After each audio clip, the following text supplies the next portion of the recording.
If wrestling was gone tomorrow, I wouldn't be here. I wouldn't be doing this. I am hardworking. I would say I feel most like myself in here with my family.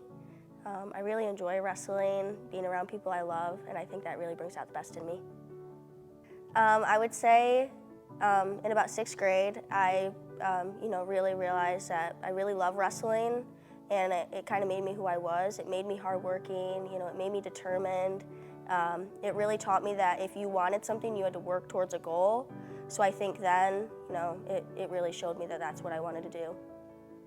I really struggled when I was younger to create friends. I had a lot of anxiety, and I think wrestling really helped with that. My parents really pushed me to do new things, go to different places, wrestle new people.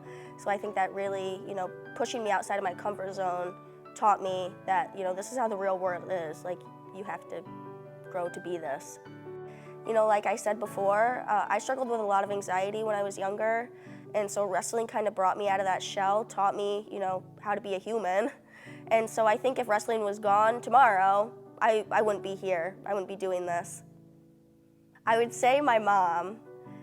She calls me her little aunt. I don't know if you know anything about ants, but they can carry like double their body weight. And so when I was younger and I told her that I wanted to wrestle, she thought it was the greatest idea ever. We had to tell my dad. Well, when I told my dad, he did not love the idea. Wrestling was for girls, way back then when I first started in, 5th grade or so, girls didn't wrestle. So then when I told my dad that I wanted to wrestle, he was like, no way, like, you're not wrestling. But he eventually let me go to practices and really saw, that I could wrestle. I think when I figured out that wrestling was for me was probably my 6th grade year of wrestling. I had really amazing coaches, down in Little Cats Wrestling, getting moved up here, wrestling with Jay and Sean Bradley. In season, we're in here late nights. We don't start practice till 5:30 when the boys get out. So we're starting, 5:30, we wrestle till 6:30, 7 o'clock. Those are some long days after school, and then you come straight to practice. It's a long day, but if you want to be good, that's what you have to do.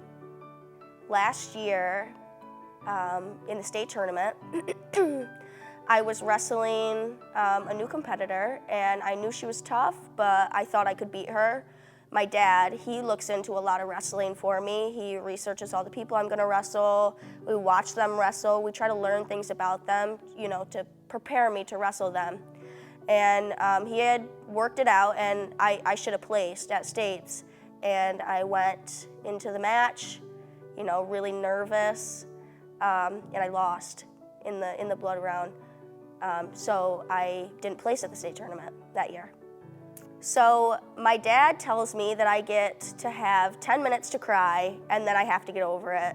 So the next day, I had to get right back to work. I wrestled through the summer, so even when postseason is over, I still have practice. I still have tournaments to wrestle, so I have to lift and run and then go to practice. You just got to keep at it.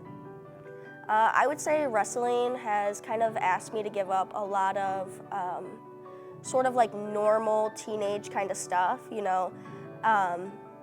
might be silly to say, but you might hear of some kids who go to parties or stay out late or do fun things on the weekend. I'm too busy to do that. I don't party or hang out with my friends on the weekend. My friends are in the wrestling room. So I come here weekends, weekdays, practice. And so I think if wrestling was gone tomorrow, I wouldn't be here. I wouldn't be doing this. Wrestling taught me that if I work hard, I will get what I want. I am determined. I am a Wildcat.